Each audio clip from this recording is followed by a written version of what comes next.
Namaste and good morning, everyone. Let's start our Monday Shiv Puran class with some prayers. Om Guru Brahma, Guru Vishnu, Guru Devo Maheshwara, Guru Sakshat Parbrahma, Tasmai Shri Guruve Namaha.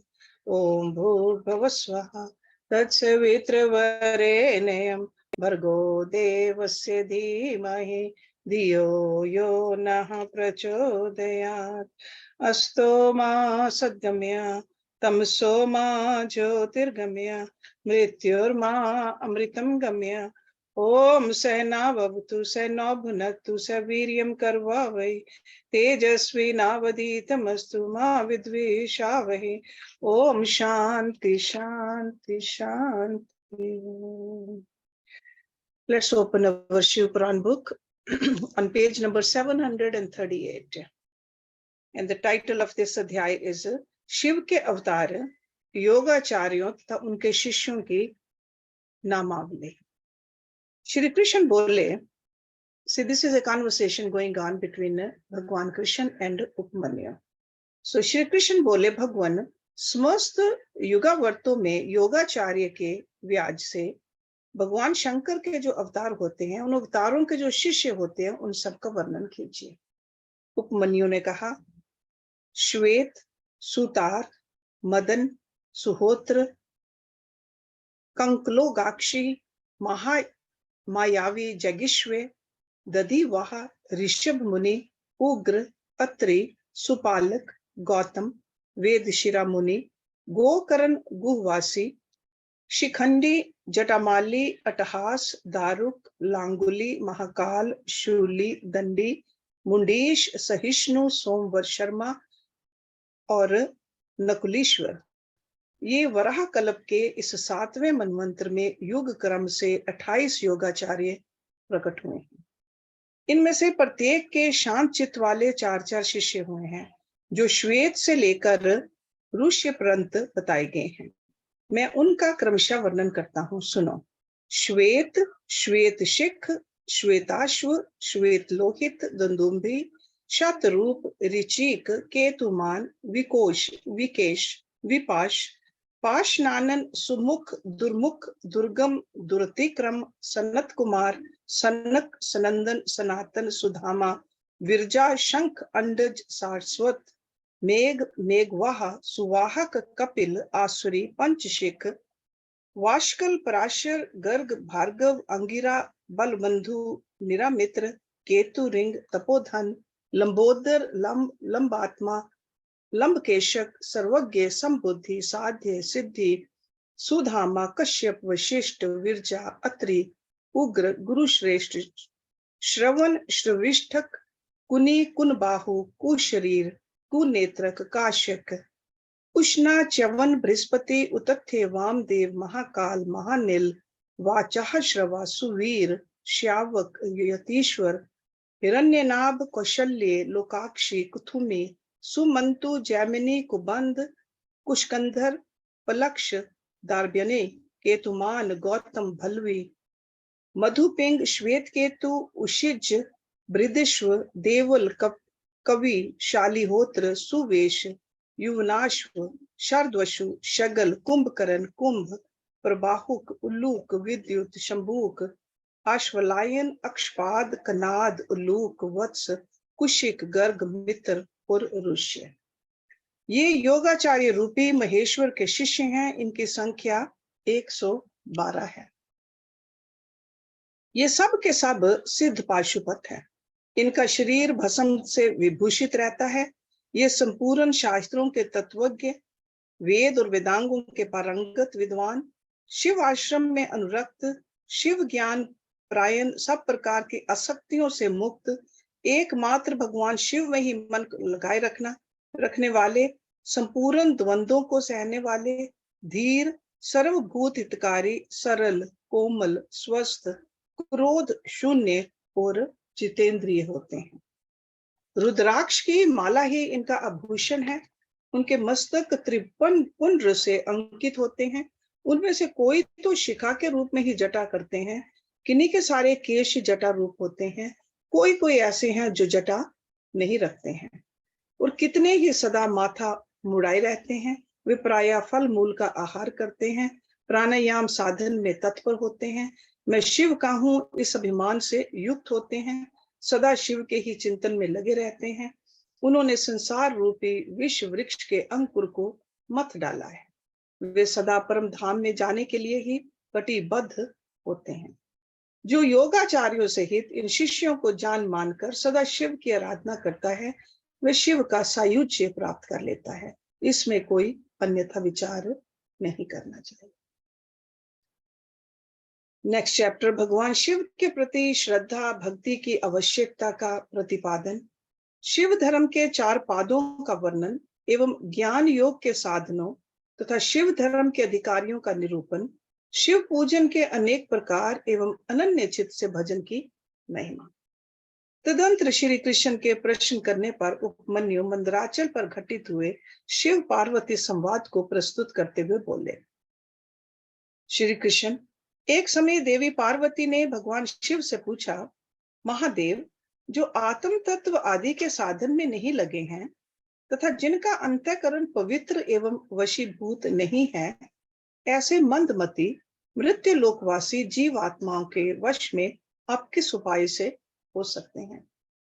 Mahadev जी बोले, देवी, यदि साधक के मन में श्रद्धा भक्ति ना हो तो पूजन कर्म, तपस्या, जप, आसन आदि ज्ञान तथा अन्य साधन से भी मैं उसके वशीभूत नहीं होता। Okay? So Shraddha, the faith is extremely important. यदि मनुष्यों की मुझ में श्रद्धा ना हो तो जिस किसी भी हेतु से मैं उनके वश में हो जाता हूं। यदि मनुष्यों की मुझ में श्रद्धा हो तो जिस किसी भी हेतु से, so that means it's not the cause but it's the Shraddha that is the main thing. मैं उनके वश में हो जाता हूँ। फिर तो वह मेरा दर्शन, स्पर्श, पूजन एवं मेरे साथ संभाषण भी कर सकता है।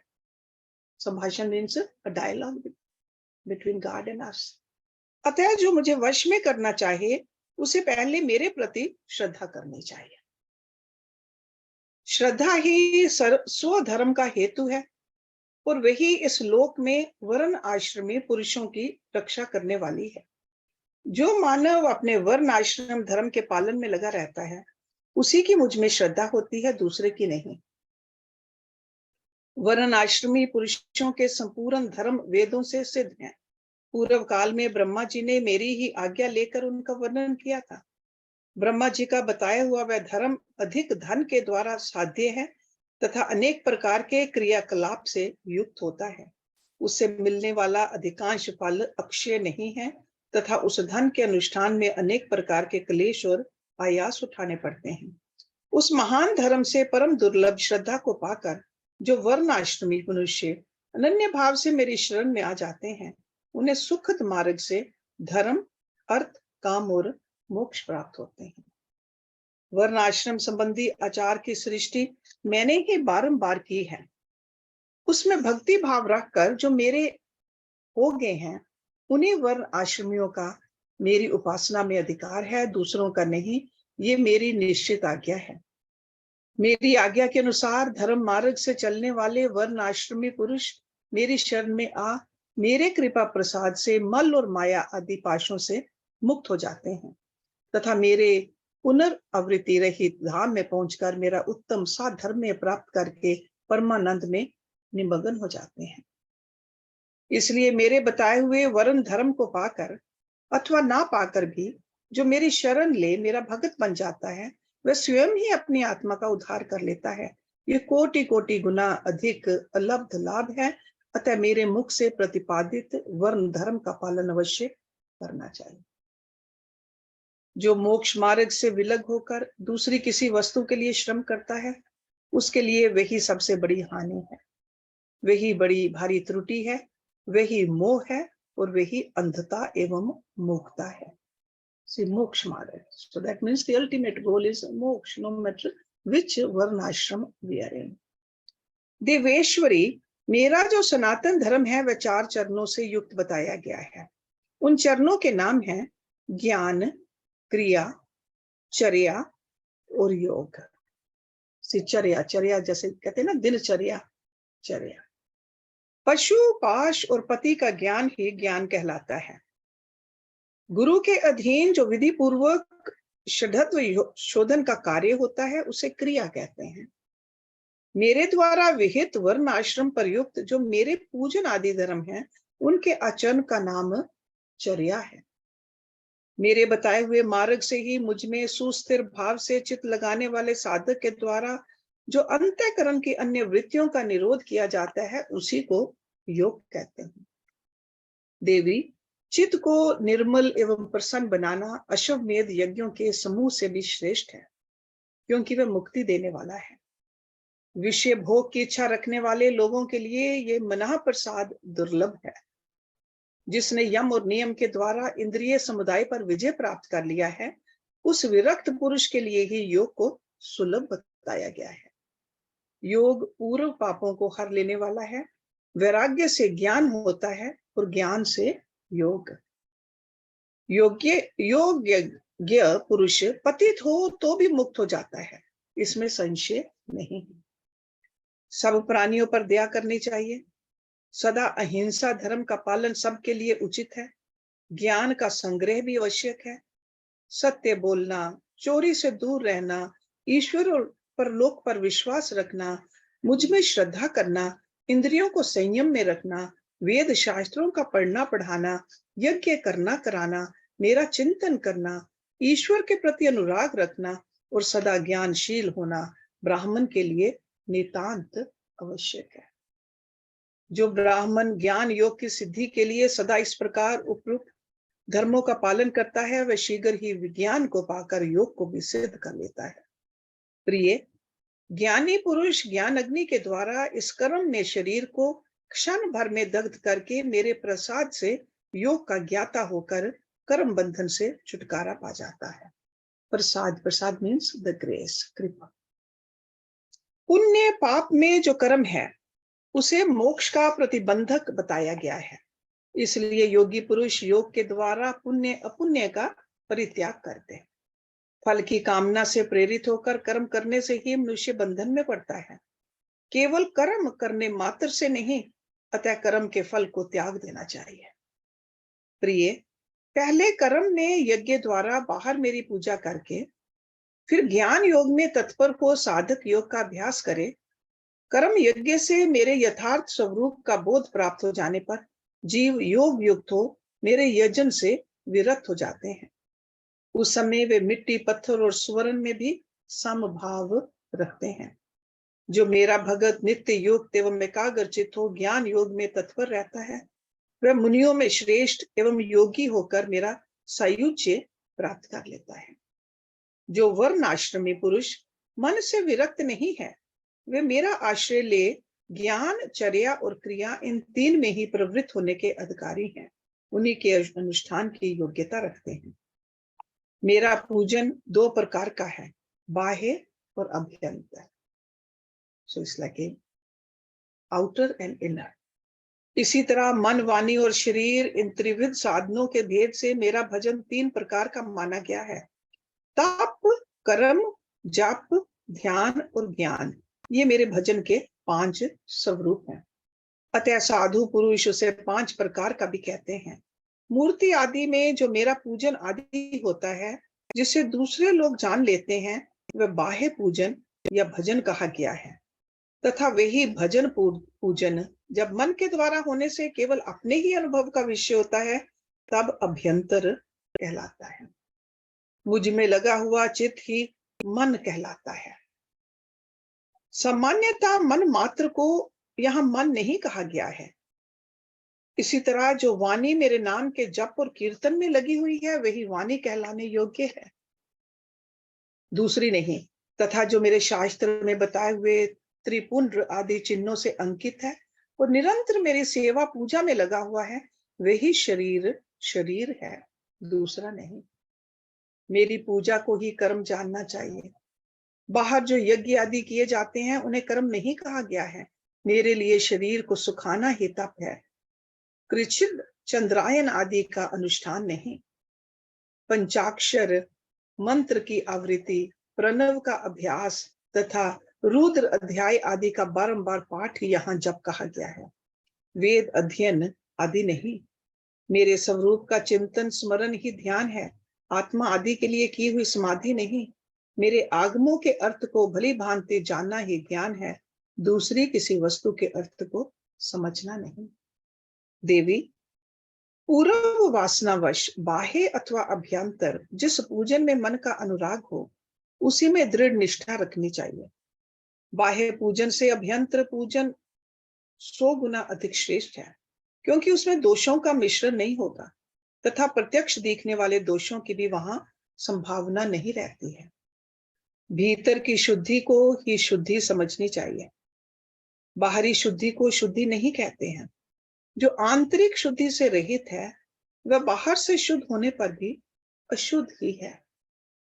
देवी, बाह्य और अभ्यंतर दोनों ही प्रकार का भजन भाव अनुराग पूर्वक ही होना चाहिए, बिना भाव के नहीं। भाव रहित भजन तो एकमात्र विप्रलभ छलना का ही कारण होता है। मैं तो सदा ही कृत कृत्य एवं पवित्र हूँ, मनुष्य मेरा क्या करेंगे? उनके द्वारा किए गए बाह्य अथवा अभ्यंतर पूजन में उनका जो भाव है, उसी को मैं ग्रहण करता हूँ। देवी, क्रिया का एकमात्र आत्मा भाव ही है, वही मेरा सनातन धर्म है।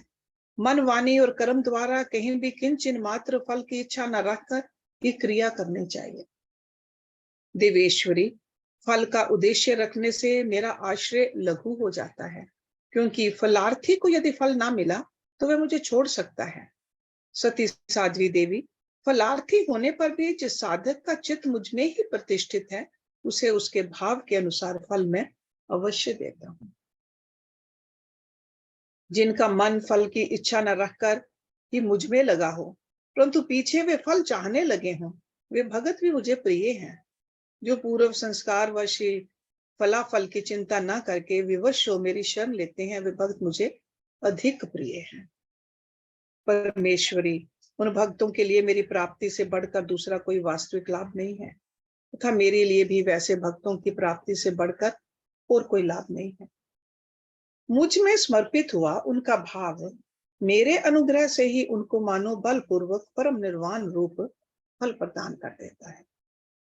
जिन्होंने अपने चित्त को मुझे समर्पित कर दिया है, अतएव जो मेरे अनन्य भगत हैं, वे महात्मा पुरुष ही मेरे धर्म के अधिकारी हैं। उनके 8 लक्षण बताए गए हैं।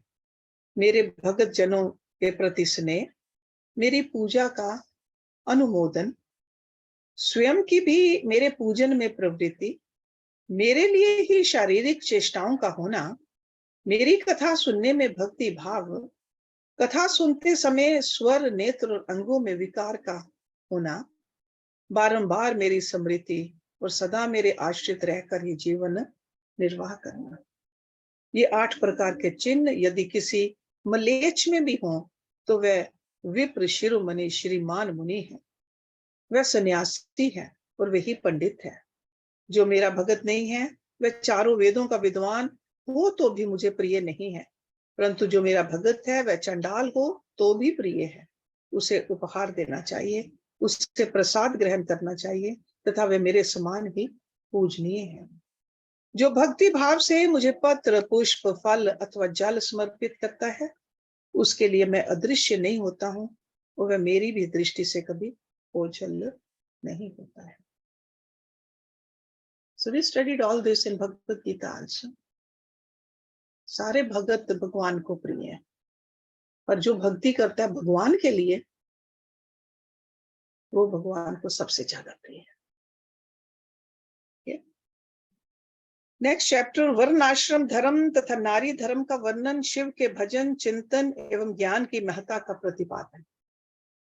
महादेव जी कहते हैं, देवेश्वरी, अब मैं अधिकारी, विद्वान एवं श्रेष्ठ ब्राह्मण भक्तों के लिए संक्षेप से वर्ण धर्म का वर्णन करता हूं। तीनों काल स्नान, अग्निहोत्र, विधिवत शिवलिंग पूजन, दान, ईश्वर प्रेम, सदा और सर्वत्र दया, सत्य भाषण, संतोष, आसिकता, किसी भी जीव की हिंसा न करना, लज्जा, श्रद्धा, अध्ययन, योग, निरंतर अध्यापन, व्याख्यान, ब्रह्मचर्य, उपदेश श्रवण, तपस्या, क्षमा, शौच, शिखा धारण, यज्ञोपवीत धारण, पगड़ी धारण करना, दुपट्टा लगाना, निषिद्ध वस्तु का सेवन न करना, रुद्राक्ष की माला पहनना, प्रत्येक पर्व में विशेषतः चतुर्दशी को शिव की पूजा करना, ब्रह्म कूर्चा पान,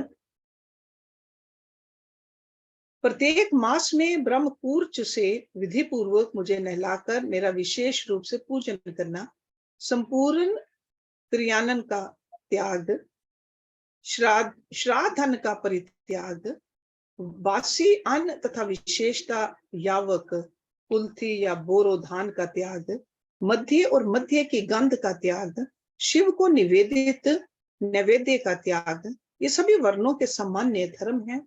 ब्राह्मणों के लिए विशेष धर्म ये हैं: क्षमा, शांति, संतोष, सत्य, अस्तेय, चोरी न करना, ब्रह्मचर्य, शिव ज्ञान, वैराग्य, भस्म सेवन और सब प्रकार की आसक्तियों से निवृत्ति। इन 10 धर्मों को ब्राह्मणों का विशेष धर्म कहा गया है। अब योगियों के, यतियों के लक्षण बताए जाते हैं। दिन में भिक्षान अन्न भोजन उनका विशेष धर्म है। ये वानप्रस्थ आश्रम वालों के लिए भी उनके समान ही अभिष्ट है। इन सबको और ब्रह्मचारियों को भी रात में भोजन नहीं करना चाहिए। पढ़ाना, यज्ञ कराना और दान लेना, इनका विधान मैंने विशेषता क्षत्रिय और वैश्य के लिए नहीं किया है। मेरे आश्रय में रहने वाले राजाओं या क्षत्रियों के लिए थोड़े में धर्म का संग्रह इस प्रकार है: सब वर्णों की रक्षा, युद्ध में शत्रुओं का वध, दुष्ट पक्षियों, मृगों तथा दुराचारी मनुष्यों का दमन करना, सब लोगों पर विश्वास न करना, केवल शिव योगियों पर ही विश्वास रखना, ऋतु काल में ही स्त्री संसर्ग करना, सेना का संरक्षण, गुप्तचर भेजकर लोक में घटित होने वाले समाचारों को जानना, सदा अस्त्र धारण करना तथा भस्म में कंचुक धारण करना। गोरक्षा, वाणिज्य और कृषि ये वैश्य के धर्म बताए गए हैं। शूद्रेतर वर्णों, ब्राह्मण, क्षत्रिय और वैश्यों की सेवा शूद्र का धर्म कहा गया है। बाग लगाना, मेरे तीर्थों की यात्रा करना तथा अपनी धर्म पत्नी के साथ इस समागम करना गृहस्थ के लिए विहित धर्म है। वनवासियों, यतियों और ब्रह्मचारियों के लिए ब्रह्मचर्य का पालन मुख्य धर्म है। स्त्रियों के लिए पति की सेवा ही सनातन धर्म है, दूसरा नहीं। कल्याणे, यदि पति की आज्ञा हो तो नारी मेरा पूजन भी कर सकती है। जो स्त्री पति की सेवा छोड़कर व्रत में तत्पर होती है वह नरक में जाती है। इस विषय में विचार करने की आवश्यकता नहीं है। अब मैं विधवा स्त्रियों के सनातन धर्म का वर्णन करूंगा। व्रत, दान, ताप, शौच, भूमि शयन, केवल रात में ही भोजन, सदा ब्रह्मचर्य का पालन, भस्म अथवा जल से स्नान, शांति, मौन, क्षमा, विधि पूर्वक सब जीवों को अन्न का वितरण, अष्टमी, चतुर्दशी, पूर्णिमा तथा विशेषता एकादशी को विधिवत उपवास और मेरा पूजन, ये विधवा स्त्रियों के धर्म है।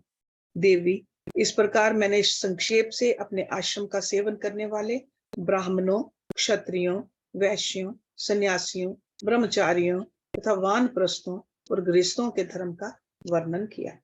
साथ ही शूद्रों और नारियों के लिए भी इस सनातन धर्म का उपदेश दिया। देवेश्वरी, तुम्हें सदा मेरा ध्यान और मेरे षट्अक्षर मंत्र का जप करना चाहिए। यही संपूर्ण वेदोक्त धर्म है और यही धर्म तथा अर्थ का संग्रह है। लोक में जो मनुष्य अपनी इच्छा से मेरे विग्रह की सेवा का व्रत धारण किए हुए हैं, पूर्व जन्म की सेवा के संस्कार से युक्त होने के कारण भावातिरेक से संपन्न हैं, वे स्त्री आदि विषयों में अनुरक्त हों या विरक्त, पापों से उसी प्रकार लिप्त नहीं होते जैसे जल से कमल का पत्ता। मेरे प्रसाद से विशुद्ध हुए उन विवेकी पुरुषों को मेरे स्वरूप का ज्ञान हो जाता है। फिर उनके लिए कर्तव्य अकर्तव्य का विधि निषेध नहीं रह जाता। समाधि तथा शरणागति भी आवश्यक नहीं रहती। जैसे मेरे लिए कोई विधि निषेध नहीं है, वैसे ही उनके लिए भी नहीं है। परिपूर्ण होने के कारण जैसे मेरे लिए कुछ साध्य नहीं है, उसी प्रकार उन कृत्य ज्ञान योगियों के लिए भी कोई कर्तव्य नहीं रह जाता है। वे मेरे भक्तों के हित के लिए मानव भाव का आश्रय लेकर भूतल पर स्थित हैं। उन्हें रुद्र लोक से परिभ्रष्ट रुद्र ही समझना चाहिए, इसमें संशय नहीं है। जैसे मेरी आज्ञा ब्रह्मा आदि देवताओं को कार्य में प्रवृत्त करने वाली है, उसी प्रकार उन शिव योगियों की आज्ञा भी अन्य मनुष्यों को कर्तव्य कर्म में लगाने वाली है। वे मेरी आज्ञा के आधार हैं। उनमें अतिशय सद्भाव भी है, इसलिए उनका दर्शन करने मात्र से सब पापों का नाश हो जाता है तथा प्रशस्त फल की प्राप्ति हो, सूचित करने वाले विश्वास की भी वृद्धि होती है। जिन पुरुषों का मुझ में अनुराग है, उन्हें उन बातों का भी ज्ञान हो जाता है जो पहले कभी उनके देखने, सुनने या अनुभव में नहीं आई होती है। उनमें अकस्मात कंप, स्वेद, अश्रुपात, कंठ में स्वर विकार तथा आनंद आदि भावों का बारंबार उदय होने लगता है। See, these are भगत के लक्षण, जो भगत उस लेवल पर पहुंच गया है। ये सब लक्षण उनमें कभी एक एक करके अलग अलग प्रकट होते हैं और कभी संपूर्ण भावों का एक साथ उदय होने लगता है। कभी विलग न होने वाले इन मंद, मध्यम और उत्तम भावों द्वारा उन श्रेष्ठ सत्पुरुषों की पहचान करनी चाहिए। जैसे जब लोहा आग में तपकर लाल हो जाता है, तब केवल लोहा नहीं रह जाता, उसी तरह मेरा सानिध्य प्राप्त होने से वे केवल मनुष्य नहीं रह जाते, मेरा स्वरूप हो जाते हैं। हाथ पैर आदि के साधर्म में से मानव शरीर धारण करने पर भी वे वास्तव में रुद्र हैं। उन्हें प्राकृत मनुष्य समझकर विद्वान पुरुष उनकी अवहेलना ना करें। So another term for these people is, it's like they are here but they are mukta. They are in शरीर but actually they are mukta. जो मूढ़ चित्त मानव उनके प्रति अवहेलना करते हैं, वे अपनी आयु, लक्ष्मी, कुल और शील को त्याग कर नरक में गिरते हैं। अथवा बहुत कहने से क्या लाभ। जिस किसी भी उपाय से मुझ में चित्त लगाना कल्याण की प्राप्ति का एकमात्र साधन। उपमन्यु कहते हैं, इस प्रकार परमात्मा श्री कंठनाथ शिव ने तीनों लोकों के हित के लिए ज्ञान के सारभूत अर्थ का संग्रह प्रकट किया है। संपूर्ण वेद शास्त्र, इतिहास, पुराण और विद्याएं इस विज्ञान संग्रह की ही विस्तृत व्याख्याएं हैं। ज्ञान, ज्ञेय, अनुष्ठेय, अधिकार, साधन और साध्य, इन 6 अर्थों का ही यह संक्षिप्त संग्रह बताया गया है। श्री कृष्ण जो शिव और शिव संबंधी ज्ञानामृत से तृप्त हैं और उनकी भक्ति से संपन्न हैं, उसके लिए बाहर भीतर कुछ भी कर्तव्य शेष नहीं है। इसलिए क्रमशः बाह्य और अभ्यंतर कर्म को त्याग कर ज्ञान से ज्ञेय का साक्षात्कार करके, ज्ञान इज द नॉलेज, ज्ञेय इज जहां पहुंचना उस ज्ञान के साथ, ज्ञेय प्राप्त करने वाला ज्ञान और ज्ञेय का साक्षात्कार करके फिर उस साधन भूत ज्ञान को भी त्याग दे। यदि चित्त शिव में एकाग्र नहीं है तो कर्म करने से भी क्या लाभ, और यदि चित्त एकाग्र ही है तो कर्म करने की भी क्या आवश्यकता है। अतः बाहर और भीतर के कर्म करके या ना करके जिस किसी भी उपाय से भगवान शिव में चित्त लगाए, जिनका चित्त भगवान शिव में लगा है और जिनकी बुद्धि सुस्थिर है, ऐसे सत्पुरुषों को इहलोक और परलोक में भी सर्वत्र परमानंद की प्राप्ति होती है। यहाँ ओम नमः शिवाय इस मंत्र से सब सिद्धियां सुलभ होती हैं। अतः परावर विभूति, उत्तम मध्यम ऐश्वर्य की प्राप्ति के लिए इस मंत्र का ज्ञान प्राप्त करना चाहिए। नेक्स्ट चैप्टर, पंचाक्षर मंत्र के महात्म्य का वर्णन। श्री कृष्ण बोले, सर्वज्ञ महर्षि प्रवर, आप संपूर्ण ज्ञान के महासागर हैं। अब मैं आपके मुख से पंचाक्षर मंत्र के महात्म्य का तत्वतः वर्णन सुनना चाहता हूं। उपमन्यु ने कहा, देवकी नंदन, पंचाक्षर मंत्र के महात्म्य का विस्तार पूर्वक वर्णन तो 100 करोड़ वर्षों में भी नहीं किया जा सकता। अतः संक्षेप से इसकी महिमा सुनो। वेद में तथा शैव आगम में दोनों जगह ये 6 अक्षर प्रणव सहित पंचाक्षर मंत्र समस्त शिव भक्तों के संपूर्ण अर्थ का साधक कहा गया है। And you know pranav means Om. इस मंत्र में अक्षर तो थोड़े ही हैं, परंतु ये महान अर्थ से संपन्न है। ये वेद का सार तत्व है, मोक्ष देने वाला है, शिव की आज्ञा से सिद्ध है, संदेह शून्य है तथा शिव स्वरूप वाक्य है। ये नाना प्रकार की सिद्धियों से युक्त, दिव्य, लोगों के मन को प्रसन्न एवं निर्मल करने वाला, सुनिश्चित अर्थ वाला तथा परमेश्वर का गंभीर वचन है। इस मंत्र का मुख से सुख पूर्वक उच्चारण होता है। सर्वज्ञ शिव ने संपूर्ण देहधारियों के लिए सारे मनोरथों की सिद्धि के लिए इस ओम नमः शिवाय मंत्र का प्रतिपादन किया है। ये आदि षटक्षर मंत्र संपूर्ण विद्याओं का बीज है। जैसे वट के बीज में महान वृक्ष छिपा हुआ है, उसी प्रकार अत्यंत सूक्ष्म होने पर भी इस मंत्र को महान अर्थ से परिपूर्ण समझना चाहिए। ओम इस एकाक्षर मंत्र में तीनों गुणों से अतीत, सर्वज्ञ, सर्वकर्ता, द्युतिमान, सर्वव्यापी प्रभु शिव प्रतिष्ठित है। ईशान आदि जो सूक्ष्म एक अक्षर रूप ब्रह्म हैं, वे सब नमः शिवाय इस मंत्र में क्रमशः स्थित हैं। सूक्ष्म षटक्षर मंत्र में पंच ब्रह्म रूपधारी साक्षात भगवान शिव स्वभावता वाच्य वाचक भाव से विराजमान है। अप्रमेय होने के कारण शिव वाच्य हैं और मंत्र उनका वाचक माना गया है। शिव और मंत्र का ये वाच्य वाचक भाव अनादिकाल से चला आ रहा है। जैसे ये घोर संसार सागर अनादिकाल से प्रवृत्त है, उसी प्रकार संसार से छुड़ाने वाले भगवान शिव भी अनादिकाल से भी नित्य विराजमान है।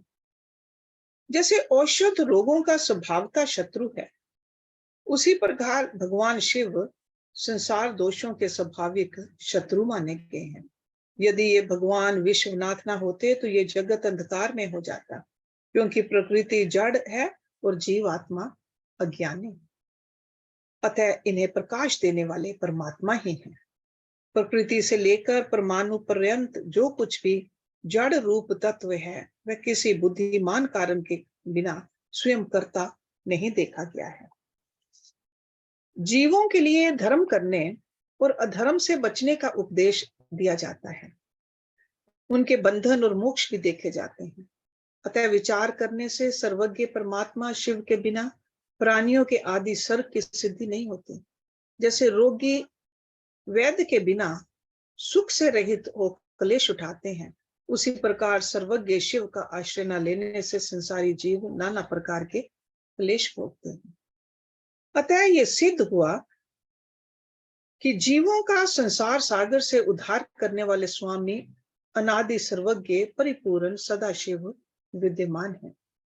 वे प्रभु आदि मध्य और अंत से रहित हैं, स्वभाव से ही निर्मल हैं तथा सर्वज्ञ एवं परिपूर्ण हैं। उन्हें शिव नाम से जानना चाहिए। शिव आगम में उनके स्वरूप का विशद रूप से वर्णन है। ये पंचाक्षर मंत्र उनका अभिधान है और वे शिव अभिधेय हैं। अभिधान और अभिधेय वाचक और वाच्य रूप होने के कारण परम शिव स्वरूप ये मंत्र सिद्ध माना गया है। ओम नमः शिवाय ये जो षट अक्षर शिव वाक्य है, इतना ही शिव ज्ञान है और इतना ही परम पद है। ये शिव का विधि वाक्य है, अर्थवाद नहीं है। ये उन्हीं शिव का स्वरूप है जो सर्वज्ञ परिपूर्ण और स्वभावता निर्मल है। जो समस्त लोकों पर अनुग्रह करने वाले हैं, वे भगवान शिव झूठी बात कैसे कह सकते हैं? जो सर्वज्ञ हैं, वे तो मंत्र से जितना फल मिल सकता है उतना पूरा का पूरा बताएंगे, परंतु जो राग और अज्ञान आदि दोषों से ग्रस्त हैं, वे ही झूठी बात कह सकते हैं। वे राग और अज्ञान आदि दोष ईश्वर में नहीं है, अतः ईश्वर कैसे झूठ बोल सकते हैं? जिनका संपूर्ण दोषों से कभी परिचय ही नहीं हुआ, उन सर्वज्ञ शिव ने जिस निर्मल वाक्य पंचाक्षर मंत्र का प्रणयन किया है, वह प्रमाण भूत ही है, इसमें संशय नहीं है। इसलिए विद्वान पुरुष को चाहिए कि वह ईश्वर के वचनों पर श्रद्धा करे। यथार्थ पुण्य पाप के विषय में ईश्वर के वचनों पर श्रद्धा न करने वाला पुरुष नरक में जाता है। शांत स्वभाव वाले श्रेष्ठ मुनियों ने स्वर्ग और मोक्ष की सिद्धि के लिए जो सुंदर बात कही है, उसे सुभाषित समझना चाहिए।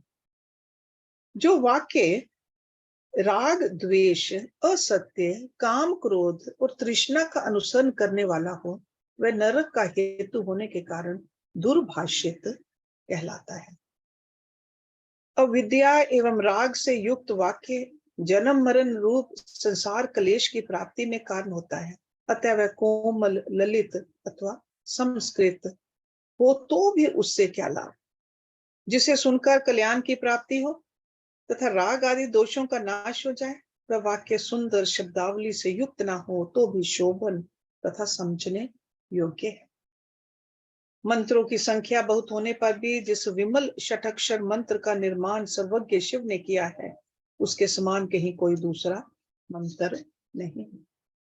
षटक्षर मंत्र में चाहों अंगों सहित संपूर्ण वेद और शास्त्र विद्यमान है, अतः उसके समान दूसरा कोई मंत्र कहीं नहीं है।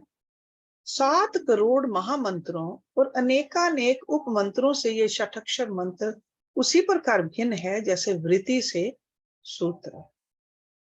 जितने शिव ज्ञान है और जो विद्या स्थान है, वे सब षटक्षर मंत्र रूपी सूत्र के संक्षिप्त भाष्य हैं। जिसके हृदय में ओम नमः शिवाय ये षटक्षर मंत्र प्रतिष्ठित है, उसे दूसरे बहुसंख्यक मंत्रों और अनेक विस्तृत शास्त्रों से क्या प्रयोजन है। जिसने ओम नमः शिवाय इस मंत्र का जप दृढ़ता पूर्वक अपना लिया है, उसने संपूर्ण शास्त्र पढ़ लिया और समस्त शुभ कृत्यों का अनुष्ठान पूरा कर लिया।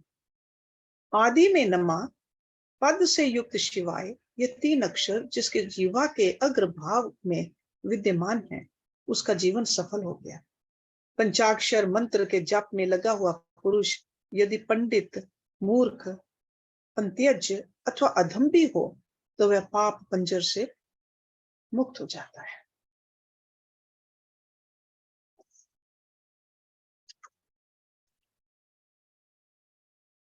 Next chapter is a little bit long, but I think we have time to read it. पंचाक्षर मंत्र की महिमा, उसमें समस्त वांगम्य की स्थिति, उसकी उपदेश परंपरा, देवी रूपा पंचाक्षरी विद्या का ध्यान, उसके समस्त और व्यस्त अक्षरों के ऋषि, छंद, देवता, बीज, शक्ति तथा अंग न्यास आदि का विचार।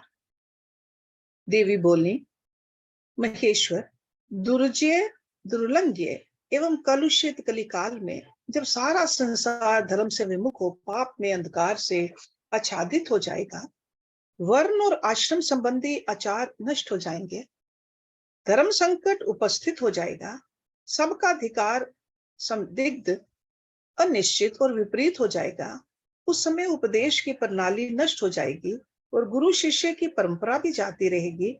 ऐसी परिस्थिति में आपके भगत किस उपाय से मुक्त हो सकते। महादेव जी ने कहा, देवी, कलिकाल के मनुष्य में मेरी परम मनोरम पंचाक्षरी विद्या का आश्रय ले भक्ति से भावित चित होकर संसार बंधन से मुक्त हो जाते हैं। जो अकथनीय और अचिंतनीय हैं, उन मानसिक, वाचिक और शारीरिक दोषों से जो दूषित, कृतघ्न, निर्दय, छली, लोभी और कुटिल चित हैं, वे मनुष्य भी यदि मुझ में मन लगाकर मेरी पंचाक्षरी विद्या का जप करेंगे, उनके लिए वह विद्या ही संसार भय से तारने वाली है। देवी, मैंने बारंबार प्रतिज्ञा पूर्वक ये बात कही है कि भूतल पर मेरा पतित हुआ भगत भी इस पंचाक्षरी विद्या के द्वारा बंधन से मुक्त हो जाता है। देवी बोली, यदि मनुष्य पतित होकर सर्वथा कर्म करने के योग्य न रह जाए, तो उसके द्वारा किया गया कर्म नरक की ही प्राप्ति कराने वाला होता है। ऐसी दशा में पतित मानव इस विद्या द्वारा कैसे मुक्त हो सकता है। महादेव जी ने कहा, सुंदरी, तुमने ये बहुत ठीक बात पूछी है, अब इसका उत्तर सुनो। पहले मैंने इस विषय को गोपनीय समझकर अब तक प्रकट नहीं किया था।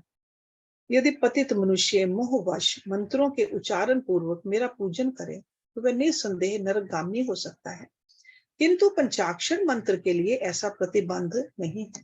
जो केवल जल पीकर और हवा खाकर तप करते हैं तथा दूसरे लोग जो नाना प्रकार के व्रतों द्वारा अपने शरीर को सुखाते हैं, उन्हें इन व्रतों द्वारा मेरे लोक की प्राप्ति नहीं होती, परंतु जो भक्ति पूर्वक पंचाक्षर मंत्र से ही एक बार मेरा पूजन कर लेता है, वह भी इस मंत्र के ही प्रताप से मेरे धाम में पहुंच जाता है। इसलिए तप, यज्ञ, व्रत और नियम पंचाक्षर द्वारा मेरे पूजन की करोड़वीं कला के समान भी नहीं है। कोई बद्ध हो या मुक्त, जो पंचाक्षर मंत्र के द्वारा मेरा पूजन करता है, वह अवश्य ही संसार पाश से छुटकारा पा जाता है। देवी, ईशान आदि 5 ब्रह्म जिसके अंग हैं, उस षठ अक्षर या पंचाक्षर मंत्र के द्वारा जो भक्ति भाव से मेरा पूजन करता है, वह मुक्त हो जाता है। कोई पतित हो या अपतित, वह इस पंचाक्षर मंत्र के द्वारा मेरा पूजन करे।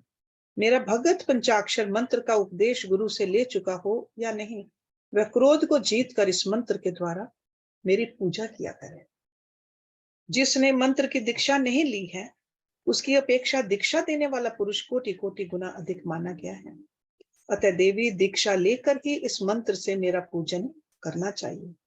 जो इस मंत्र की दीक्षा लेकर मैत्री, मुदिता, करुणा, उपेक्षा आदि गुणों से युक्त तथा ब्रह्मचर्य परायण हो, भक्ति भाव से मेरा पूजन करता है, वह मेरी समता प्राप्त कर लेता है। इस विषय में अधिक कहने से क्या लाभ। मेरे पंचाक्षर मंत्र में सभी भक्तों का अधिकार है, इसलिए वह श्रेष्ठतर मंत्र है।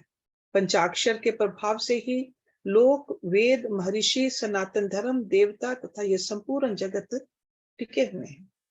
देवी, प्रलय काल आने पर जब चराचर जगत नष्ट हो जाता है और सारा प्रपंच प्रकृति में मिलकर वहीं लीन हो जाता है, तब मैं अकेला ही स्थित रहता हूं, दूसरा कोई नहीं रहता।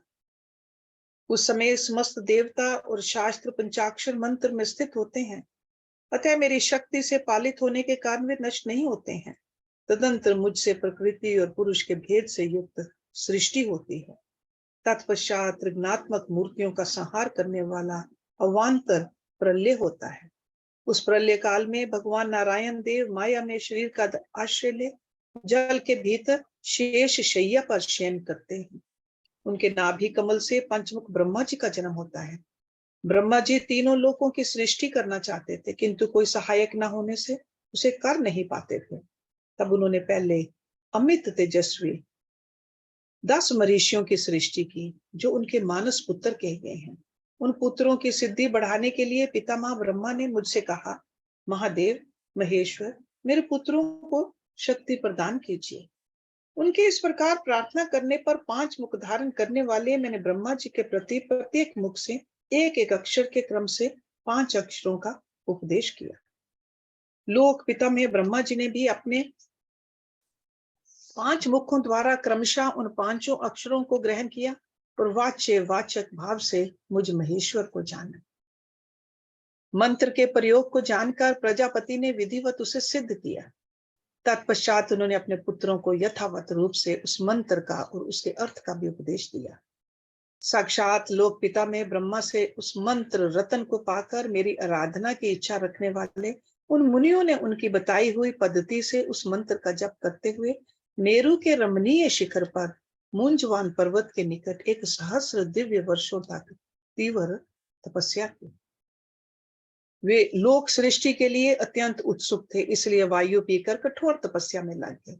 जहां उनकी तपस्या चल रही थी, वह श्रीमान मुंजवान पर्वत सदा ही मुझे प्रिय है, पर मेरे भक्तों ने निरंतर उसकी रक्षा की है।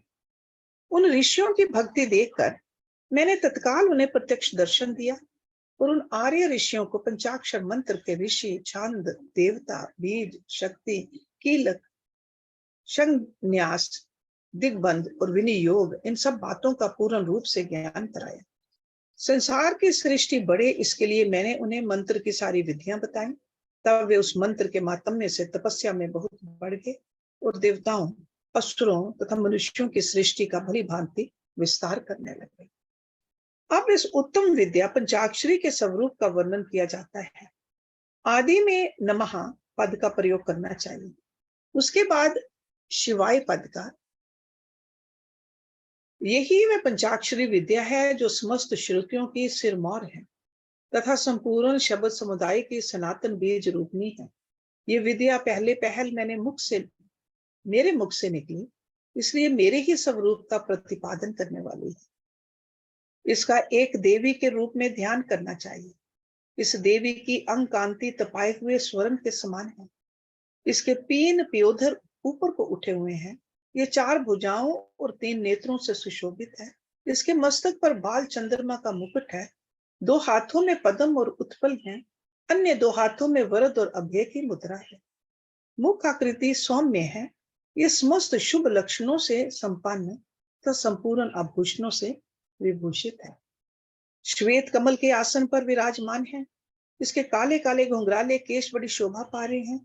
इसके अंगों में 5 प्रकार के वर्ण हैं, जिनकी रश्मियां प्रकाशित हो रही हैं। वे वर्ण हैं पीत, कृष्ण, धूम्र, स्वर्णिम तथा रक्त। इन वर्णों का यदि पृथक पृथक प्रयोग हो तो इन्हें बिंदु और नाद से विभूषित करना चाहिए।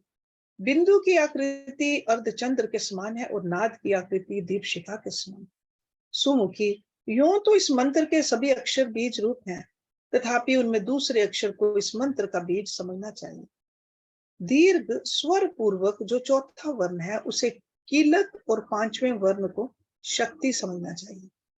इस मंत्र के वामदेव ऋषि हैं और पंक्ति छंद है।